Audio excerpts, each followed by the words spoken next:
შემოგვიერთდით ჩვენ დავბრუნდით ძალიან პატივსაცემ ადამიანებთან ერთად ძალიან ღირსეული ხალხი ყავს დღეს გამორჩეულად ღირსეული ხალხი ყავს დღეს სტუმრად Თაია მახარაშვილია ჩვენთან ერთად და ლანა ქარდავა ხო ამ ადამიანებს ხა მე პირადად ლანას ვიცნობდი საქმიანი ურთიერთობიდან იმიტომ თბილისის მერიაში მუშაობდა თაიას არ ვიცნობდი ესე პირადად მაგრამ თაიას თბილისის მერიის თანამშრომელი იყო და ხვდებით ალბათ როდის მნიშვნელოვანია რომ წარსულ ფორმაში ახსენე ხო მუშაობდნენ იძულებით გაათავისუფლეს იმიტომ რომ ამ ადამიანებმა პეტიციას მოაწერეს ხელი რა პეტიციაზეა საუბარი ეს გასაგებია ევროპულ კურსთან დაკავშირებით და ხო ამაზე არ ვიცი ხა აღარ გავაგრძელებ საუბარს მე და ბექა და პირდაპირ თქვენთან გადმოვალთ კითხვით მოდი ორივეს კითხავთ ჯერ პირველ რიგში მოდი დავიწყოთ ამ გათავისუფლების ამბით მოკლედ და მე უკვე იმ ინიციატივის შესახებ რომელიც უმნიშვნელოვანესია საქართველოს ანუ სანამ ამ თემაზე სასწაულად გადავიდოდე მინდა ძალიან დიდი გულისკევით ჩემი მხარდაჭერა და სოლიდარობა გამოუცხადო რეჟიმის პატიმრებს მზია ამაღლობელს თავისუფლება მზიას და თავისუფლება რეჟიმის ყველა ტყვეს. ახლა რაც შეეხება ჩემს ისტორიას, მე ვარ ერთ-ერთი იმ ადამიანთა შორის, ვინც დასაჯეს და სამსახურიდან გაათავისუფლეს მხოლოდ იმის გამო, რომ ხარი დაუჭერა ჩემი ქვეყნის ევროპულ მომავალს და ხელი მოვაწერე პროევროპულ პეტიციას, რომლითაც ჩვენ პეტიციაზე ხელმომწერები გავემიჯინეთ საჯაროდ საქართველოს ევროპასთან ინტეგრაციის პროცესის ანტიკონსტიტუციური გადაწყვეტილების შეწყვეტას შეჩერებას. მოკლედ ახალ წლამდე 3-4 დღით ადრე ეს მოხდა 27 დეკემბერს ბიულეტენზე მყოფმა მეილზე მივიღე ჩემი გათავისუფლების ბრძანება და მოკლედ აღმოჩნდი საახალწლო და ესე უმუშევარი სამსახურის გარეშე დაძაბულდა ძალიან რა თქმა უნდა ჩვენ ვიყავით ბოლოდინის რეჟიმში ჩვენთვის დაანონსებული იყო ეს რეპრესიები და სადამჯელო ზომების მიღება ბატონმა კალაძემ თავის განცხადებაში პირდაპირ აღნიშნა რომ ეს იყო საბოტაჟის მცდელობა ანუ საბოტაჟის მცდელობად შეფასდა პეტიციაზე ხელმოწერა ჩვენი ევროპული კურსის მხარდაჭერა ჩვენი კონსტიტუციური არ ვიცი ჩვენი ეგზისტენციური მართლაც და ცივილიზაციური არჩევანის დაცვა რაც უკავშირდება ჩვენი ქვეყნის თავისუფალ მომავალს შეფასდა საბოტაჟად იმის გარდა შეფასდა როგორც რაღაც სახელმწიფო გადატრიალების გეგმაში მონაწილეობა და ჩვენ პირდაპირ გვითხრეს რომ ეს ჩვენი მცდელობა საბოტაჟის პასუხისმგებელი არ დარჩებოდა მათ შორის ირაკლი კობახიძე მას გააკეთა განცხადებები და ჩვენი მისამართით რაღაცა იყო ერთგვარი მუქარა რომ ჩვენ გვაკვირდებოდნენ და ეს გათავისუფლებამდე რამდენი ეს ხდებოდა 1 დეკემბრიდან უკვე როგორც კი ჩვენ პეტიციას ხელი მოვაწერეთ მეორე დღიდან დაიწყო ეს კასკადი მთელი ეს მოაწერა დაახლოებით 250 ადამიანმა და აქედან 60-მდე ხელმომწერმა უკან გაიტანა თავის ხელმოწერა და სამწუხაროდ ეს კიდევ ერთხელ ადასტურებს რამხელა წნეხი ზეწოლა იყო ამ ადამიანებზე და ნუ ყველამ ვერ შეძლო აი ბოლომდე დაეწყო თავისი პოზიცია ეს ამბავი როგორ არის დანარჩენი ვინც არ გაიწვია ვთქვათ ეს ხელმოწერა ვინც არ გაიწვია ისინი უკვე ნაწილი გამოგვიშვეს ნაწილი რა თქმა უნდა ხო დაეგზავნა ყველას გათავისუფლების რეორგანიზაციის შესახებ ეს გაფრთხილება და ეს ნიშნავს იმას რომ ეს ახალ სიჩქარის აკრებს უკვე თებერვლიდან ეს საკადრო წმენდა ეს პოლიტიკური ნიშნით თანამშრომლობის გაშვება და არიან უკვე მოლოდინის რეჟიმში ჩვენს გავსიათ ისინიც რომ ყველა ასე პეტიციაზე ხელმომწერი იქნება დასჯილი და გაშვებული სამსახურიდან ნუ მოკლედ ამ მოცემულობაში როდესაც მართლა ისედაც ძალიან ისეთ სტრესულ გარემოში გვიწევს ყველას და ამ თავარ პროტესტში მონაწილეობის პარალელურად მე ვიდექი იქ აქციაზე არ გამიცდენი არც ერთი დღე ანუ ეს პირველი კვირების განმავლობაში ესე უცებ მომიწია რაღაცა ესე პროცესში აღმოჩნდი რომ თან სამართლებრივი ბრძოლა უნდა დამეწყო იმიტომ რომ რა თქმა უნდა ესე ჩუმად ვერ შევხვდები ამას და მივიღე ეგრევე გადაწყვეტილება რომ რაღაც სამართლებრივი ბრძოლა დავიწყო და დაწყებული გვაქვს უკვე და ამის გარდა სამსახურის რაღაცა ძებნის პროცესი რაც მარტივი არ იყო ხა ამ ისედაც ასეთ დათრგუნულ სიტუაციაში რაღაცა მობილიზება ენერგიების რაღაცა სხვადასხვა ფრონტზე და ამ ქაოსში საქართველოს უნივერსიტეტი იყო ის ერთ-ერთი პირველი ვინც აი ესეთი რეალური მხარდაჭერა და სოლიდარობა გამოგვიცხადა არა მარტო სიტყვით არამედ საქმით და მოგვცა შესაძლებლობა ძალიან მალევე ჩვენი გათავისუფლებიდან დავსაქმებულიყავით და ეს იყო არაჩვეულებრივი შესაძლებლობა მართლაც აი ერთი დიდი პრობლემა და საფიქრალი მოგვიხსნა ძალიან მალევე და ძალიან დელიკატურად იზრუნა ამ პროცესზე. მოკლედ მოგცა შესაძლებლობა რომ აი უმუშევარი დიდხანს ავყოფილიყავით და შემოსავლის გარეშე რაც მთავარია. ნუ ყოველს გვაქვს ახლა ჩვენი ვალდებულებები მიუხედავად იმისა რომ ჩვენ ამაზე არ გვიფიქრია, მართლა არ მიფიქრია, იმიტომ რომ ჩემთვის ეს სამსახურის დაკარგვის შიში არ იყო ეს მთავარი შიში და საფრთხე იყო ის რის გამოც ვიდექი და რის გამოც გავართ და რის გამოც ვართ ყველა ჩვენგანი ამ ბრძოლაში ქვეყნის დაკარგვის შიში ჩვენ ვართ ახლა ისეთ მოცემულობაში როდესაც არჩევანის გაკეთება გვიწევს აი ვიქნებით ცივილიზებული სამყაროს ნაწილი თუ წავალთ ისევ უკან წარსულისკენ და რაღაცა ჰიბრიდული რაღაც რუსულ ირანული რაღაცა ავტორიტარიზმის ქვეყანა ხო და რა თქმა უნდა შეუძლებელია ამ ყოფნა შეგვება და რაღაცა ჩუმეტყოფნა და აი საქართველოს უნივერსიტეტმა ძალიან მადლიერი ვარ მართლაც აი პირველ რიგში აი იმითი რომ აი ესეთი სამაგალითო სოლიდარობა და ესეთი მხარდაჭერა გამოგვიცხადა და გაითვალისწინა ასევე ჩვენი გამოცდილება აი წინა სამსახურში და აი ზუსტად ამ მიმართულებით მე თუ მუშაობდი თქვათ პრეს სამსახურში თბილისის მერის ამჟამად წარმოვადგენ აი მედიასთან და საზოგადოებასთან ურთიერთობის კონსულტანტის პოზიციაზე ვარ დასაქმებული და ნუ მოკლედ გარდა იმისა რომ ეს ჩვენი მხარდაჭერაც არის ყველაზე მეტად რაც აღმაფრთოვანებს ადამიანების ჩართულობა ამ თავარ ბრძოლაში მან გამოხატა ამითის ძალიან ესეთი სამაგალითო სოლიდარობა იმ თავარი ფრონტის და მთავარი ბრძოლის მიმართ რომლის მიზანიც არის საქართველოს თავისუფალი მობილიზაცია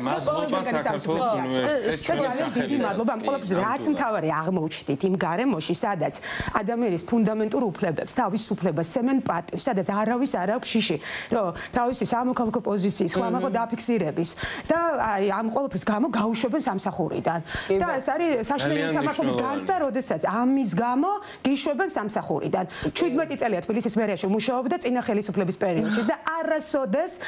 ადამიხევია უკან როცა ამას როგორც ჩემი სინდისი სამართლიანობის განცდამ კარნახობდა ისე გამოხატავდი ჩემს სამოქალაქო პოზიციას და საბოლოოდ მოხდა ისე რომ აი ამის გამო გამიშვეს და ახაც ხო პოლიტიკურია ეხლა აი ეს მე ვკითხე ზუსტად აი ზუსტად მაგნატოზე რომ აი 17 წელია მუშაობ და ნუ ხო პროტესტი შეიძლება იყოს სხვადასხვა რაღაცა პოლიტიკური მიმართულებისგან მაგრამ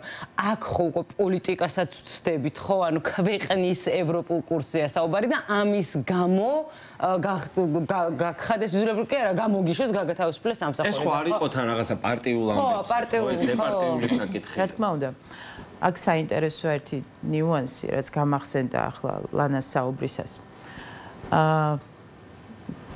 ბატონმა მერმა გააკეთა განცხადება რამდენიმე დღის შემდეგ რაც ხელი მოვაწერეთ ამ პეტიციას რომ ამ სისტემაში მუშაობს 32000 ადამიანი დაახლოებით და სულ რაღაც 229 ადამიანია პეტიციის ხელმომწერიო და მას ამით უნდოდა იმის ხაზგასმა თითქოს რომ რაღაც ძალიან მცირე ნაწილი რაღაცა ჯგუფი რაღაც განსხვავებულ აზრზე და ეს მცირე ნაწილი იყო რაღაც საბოტაჟით დაკავებული თითქოს სინამდვილეში ჩემთვის აქ ის იკვეთება რომ ამ ხელა სისტემაში 32000 კაციან სისტემაში თუ არ შეუძლია მის მენეჯმენტს, მის ადმინისტრაციას 229 ადამიანის განსხვავებული აზრი თუნდაც ის მიუღებელი აიტანოს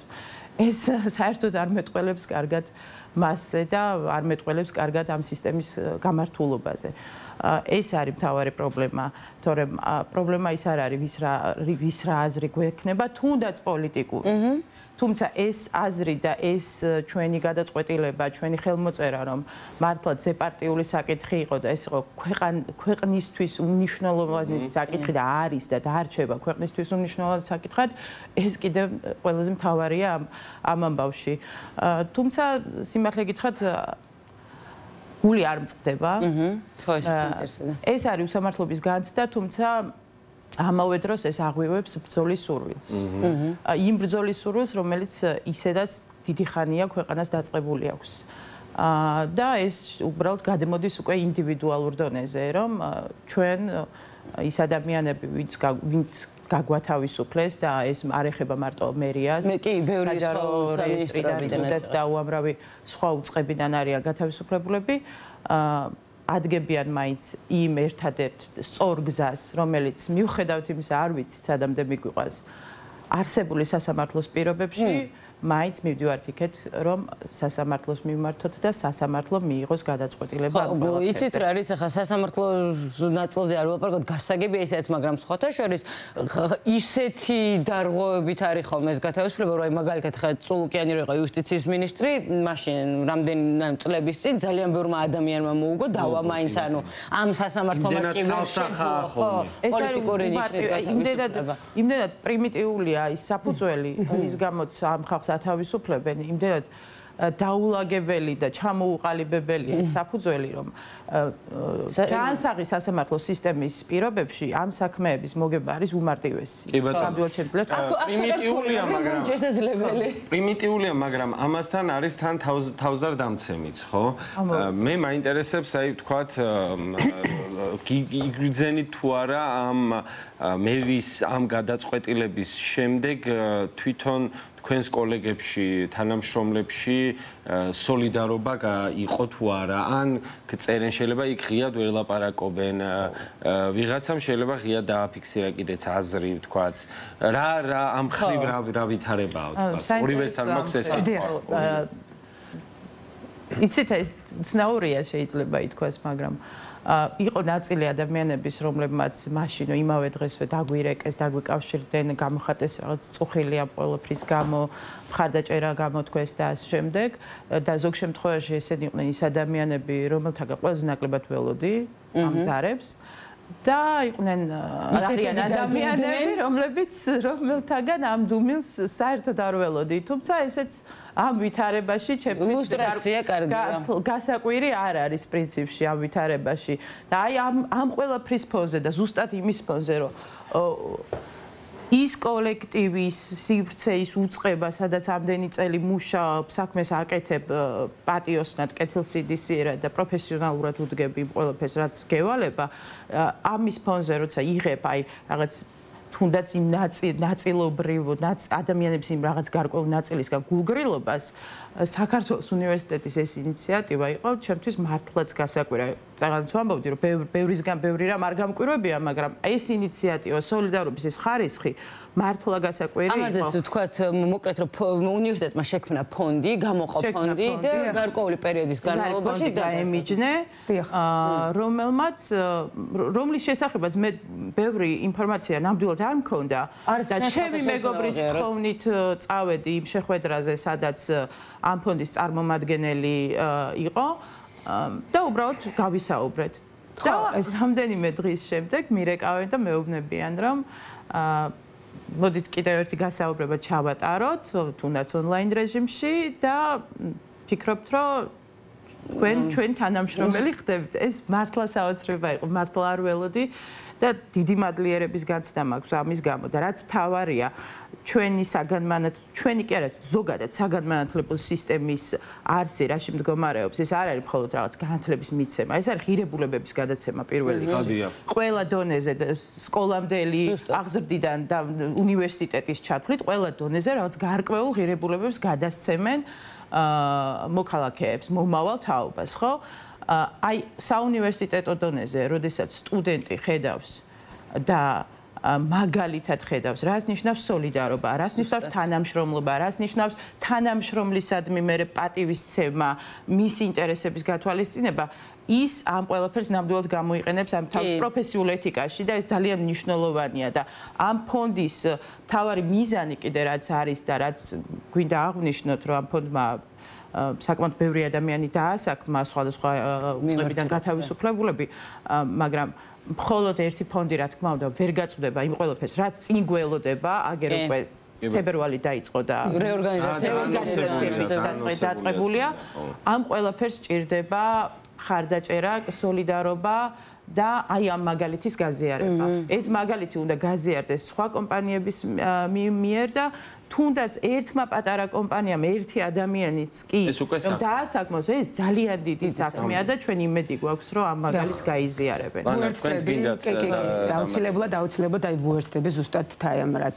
გააჟღერა ახლა სოლიდარობის ვთქვათ გაზიარებასთან დაკავშირებით ამ პასუხისმგებლობის რაც წამოიწყო საქართველოს უნივერსიტეტმა, ჩვენ ისეთ ბრძოლაში ვართ, ისეთ ეგზისტენციურ ომში ვართ, რომ ნამდვილად აუცილებელია მოქალაქე იქნება ბიზნესი, კომპანია კომპანია, ორგანიზაცია არ აქვს მნიშვნელობა ჩართულობა ამ ბრძოლაში და სოლიდარობის გამოხატვა ამ პროცესის მიმართ. საკუთარი ადგილის პოვნა ცხადია და ჩემი დიდი სურვილი იქნებოდა რომ მიებაძათ სხვა ორგანიზაციებს, ბიზნესებს საქართველოს უნივერსიტეტისთვის, იმიტომ რომ ადამიანებმა ვინც რჩებიან მერიაში, ვინც არიან გაშვების საფრთხის ქვეშ ეს ერთი, მაგრამ მე ვიცი ძალიან ბევრი ადამიანი, ვინც დიახ იზიარებს აბსოლუტურად ჩვენს განწყობებს, მაგრამ ვერ ბედავს ჯერ კიდევ ახლის ამოღებას, ძალიან ბევრი ვალდებულება და ეშინიათ შემოსავლის გარეშე სამსახურის გარეშე დარჩენის და ამ ადამიანებმა უნდა გაუგზავნონ გზავნილი ამ ხარდამ ინიციატივასთან შეერთებით, ანუ ამ პასუხისმგებლობის გაზიარებით, რომ ისინი მარტო არ დარჩებიან ამ ომში, ამ ბრძოლაში, რომ ანუ ყველა მათგანის მიმართ იქნება გამოხატული მხარდაჭერა, ისე როგორც ეს საქართველოს უნივერსიტეტმა გააკეთა და ზოგადად ეს ერთობა, სოლიდარობა არის ის ძალიან დიდი ენერგია და ძალა, რომელიც ყველა ჩვენგანს მოგცემს იმის შესაძლებლობას, რომ აი ერთად შევძლოთ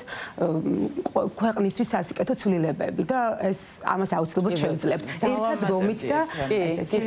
სოლიდარობით. აღნიშნა, რომ ძალიან ბევრი ადამიანი უბრალოდ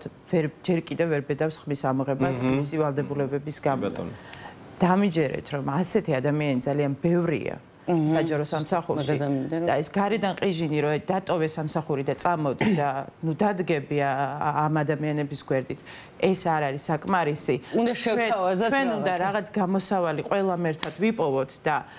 დამიჯერეთ, რომ ის ადამიანები, რომელსაც არ აქვს ჯერ ის გამბიედაობის ის ხარისხი, რაც თქვათ, რაღაც სხვა გარკვეულ მონაწილეობა გამოიყენა და ვერ ექნება ყველას ერთნაირი, რაღაცნაირად მივცეთ ამ ადამიანებს იმის შესაძლებლობა, რომ გათავისუფლდნენ ამ ყველაფრისგან, იმიტომ რომ არ იფიქროთ, რომ მათ ხმის ამოღება არ უნდათ. ძალიან ბევრი იხრჩობა ამ სიჩუმით, მაგრამ მათ ასე უწევთ და დარწმუნებული ვარ, რომ თუ ამ ხრივ რაღაც შეიცვლება და გვექნება იმედი აი ამ სოლიდარობის და ძლიერი სოლიდარობის, ეს ადამიანები ხოლმე თავის სიტყვას აუცილებლად იტყვიან. და აი ბოლოსკენ დიდი მადლობა თქვენ და არ ვიცი სამოქალაქო პოზიციისთვისაც და იმისთვისაც რაც გააკეთეთ და რასაც აკეთებთ, მაგრამ ეხლა თქვენი ნათქვამის სიტყვა და აუცილებლად მე არ შემნუგრეთ ამ ესე იგი კახა კალაძის გარშემო რას ტრიალებს ხოლმე ვერ ვატარებ ამ აი რა ვქნა ხო აქვს ყველას ვიღაცას აი რაღაცა კონკრეტული ადამიანებს მართლობს ანუ ყველა ერთი არის ჩემთვის ხო და აი და კიდე ერთი არის ახლა არ არის საჯარო პირი, მაგრამ ალბათ კალაძეს ჩაანაცვლებს და მე იმასაც მივადგები, მაგრამ ვიზია ლაპარაკი. ნოშრევა ნამორაძეზე და ის მშენებელი კაცი. ის მაგარ ვიდეოებს რო უდებია ყველა გიჟდები და მაგრამ არ გადამიყვარო მაგ თემაზე თორე შორს წავა, მაგრამ აი რაც თაიამ თქვა, კალაძემ თქვა, რომ 32000-იან უწყებაში მხოლოდ 250-მდე თუ 250 ადამიანი მოიძებნაო, ვინცო ამ ყველაფრის წინააღმდეგიაო. არა, ბატონო კახა, იმ 32,000-დან ალბათ მარტო მისი კაბინეტის და გარშემო ვინც ყავს, ისინი არიან ბოლომდე ჩაყოლილები ამ სისტემას, იმიტომ რომ თვითონაც რუსები არიან და იმ 32,000, ანუ აქაც რა ცალკე უბედურებასთან მივდივართ, რომ ამდენ ადამიანს, ანუ აქ ხო არ არის 2-ზე და 3 ადამიანზე, 30,000 ადამიანზე მეტია, ისეთი გაუკეთეს, ისეთი სისტემა შექმნეს, ისეთი ქვეყანა შექმნეს, რომ ადამიანებს უბრალოდ არ აქვს შესაძლებლობა, რომ თავისუფლად ამოიღონ ხმა და საკუთარი პოზიცია ღიად დააფიქსირონ. ეს კიდე ცალკე ამას კიდე ცალკე პრობლემასთან მივყავართ და ყვეთს ცალკე პრობლემას მათ მართლობასთან დაკავშირებით. რომ სისტემა აქვს ისეთი შექმნილი, რომ ადამიანებს უბრალოდ ფეხის გამოდგმა იმ სისტემიდან ისე ურთულდებოდეთ, იმიტომ რომ აქ ფინანსებამდე მივდივართ, ხო? მე ყველასი კარგად მესმის, ახლა შეიძლება ეს ადამიანები წამოვიდნენ და უცებ რაღაცა გამოჩნდა ეს საქართველოს უნივერსიტეტი და დასაქმდნენ, ხო? მაგრამ არიან ისეთებიც, ვინც მაინც ბედავს ამას, იმიტომ რომ უფრო ანუ სხვანაირი გამბედაობა აქვს, ახლა ამის გამო ვერავის დავამუნათებთ, მაგრამ აი ამ გამბედაობის სურვილს მთლიანად რო უხშობ ისეთ სიტუაციაში რო ამყოფებ, რომ საერთოდ იმ ხელფასის რაღაცა 5 რიცხვში ხელფასის ჩარიცხვის იქით გზა არ კონდეს ერთ ადამიანს, რომელმაც ოჯახი უნდა არჩინოს, ამას ცალკე პრობლემამდე მივყავართ და თქვენ შვეიცარიაში ისრელეთ ბატონო კახა, არ არის პრობლემა, ჩვენ იყო და ის რა გონია რომ არ ვიცით. მე არ ვიცოდ, მაგრამ შენ ვინას გამოგაფარებს? მე იგივე გამომაფარებს. და რა მამაზი ხართ კახა ამათ იქაც ვიღაცა ეს კომენტარი გამახსენდა მეც ხალი რო უწერს. რა რაღაც თქვა გითხრა. ხო, ანუ ეს ხო, მე ვამბობდი თავიდან რომ იმ უფრო სასტიკი უსამართლობის ფონზე ჩვენი სამსახურიდან გათავისუფლებაზე რაღაცა საუბარი მეთქი რაღაცა უხერხულია. ვხედავთ გაცილებით მძიმე ფაქტებს, ადამიანები პატიმრობაში არიან არაფრის გამო, ციხეში გამოკეტილები, ნაწამები, სასტიკად, ღია პირდაპირ ეთერში ვუყურებთ, ნახეთ ჟურნალისტებზე, დემონსტრანტებზე სასტიკი ძალადობის თავდასხმის ფაქტები და არც ერთი ადამიანი დაკავებულიც კი არ არის. თუ პასუხისმგებაში მიცემული, ხო? და ამ ყველაფრის ფონზე, მაგრამ მაინც შემდეგ ვიფიქრე ამაზე და გადავწყვიტე, რომ არა, ამაზე ხმამაღლა უნდა ვისაუბროთ. რადგან ერთ-ერთი ესეც აჩვენებს რეჟიმის სისტემის სახეს და გესს. საით მიდის რეჟიმი. ანუ როგორც ცდილობს, აი, ჩაახშოს თავისუფალი ხმა ადამიანებში. როგორც ცდილობს ამას დიდი ხანია ცდილობს, აი ეს არის ზუსტად, რომ აი ეს მარწუხები, ეს კი არა პირდაპირ ხა თქვენ არ ილაპარაკო. ეს ადამიანები ხო მივიდნენ იქამდე, რომ უკვე უჭირთ ამაზე ლაპარაკი. ეს ხო არის აი ფუნდამენტური უფლებების აი უხეში ხელყოფა. კი, და რამდენი წელი ეს ძალიან ისეთი ჩაგვრას და რეპრესიების არ არის ერთგვაროვანი, ხო? ეს არის მრავალშრიანი სინამდვილეში, ხო? ვიღაცას ქუჩაში სცემენ, ვიღაცას იჭერენ, ვიღაცას სამსახურიდან ათავისუფლებენ, ვიღაცას ეს არის მრავალშრიანი, მრავალმხრივი ჩაგვრა, რასაც განიცდის ჩვენი საზოგადოება აქ და ახლა და ვისაც შეეხება, ხო, ეს სისტემის სიავე, ყველამ უნდა აიმაღლოს ხმა, ყველამ უნდა ილაპარაკოს მის ფარგლებში, ხო? ეს ყველა ჩვენგანის ვალდებულება მას, ხო, აი თქვენ როგორ შეგეხოთ? მაგალითის მიცემაც და მოტივაციის მიცემაც ეს არის ყველაზე მნიშვნელოვანი. რომ ჩვენ ხო ყველაზე ძვირფას ვიცავთ, ჩვენს თავისუფლებას. რა შეიძლება იყოს ამაზე მაღლა დასაყენებელი, თუ რაღაც კომფორტი შემოსავლის, შენი თავისუფლება, შენი ფუნდამენტური უფლებები. კიდეც როცა აქეთ არიან, ვინც გეხმარება ისე ცხოვრების შესაძლებლობა და არა რაღაცა რუსეთში ცხოვრების და რაღაცა ჰიბრიდულ რაღაცა იმ ავტორიტარიზმში. შეუძლებელია აი ასე საკითხის დასმა. აი არის ნამდვილად ეგრე არის ლან თაია ძალიან დიდი მადლობა სტუმრობისთვის და მოტივაციისთვის, იმიტომ რომ მგონია რომ აი ესეთი ინიციატივები თუ გადაედო სხვადასხვა კომპანიას ბატონო კახა იმ 32000-დან დაგრჩებათ 5 კაბინეტთან წინ. ნამდვილად ასეა და თან შესაბამისად ამ დაშინების მიზანი არის რომ დაშინება არის ეს. კი, დაშინება რა არის. ხმა არ მოიღოთ, მაგრამ დღეს სტუმრები ყავდა ჩვენ ახლა თქვენი სახით, რომლებსაც რა ვიცი მე შიშის ნატამალი თქვენში ვერ შევიდა. არა, მხოლოდ მაქვს ბრაზი და ჟილი ჯონის და შემართების. და აუცილებლად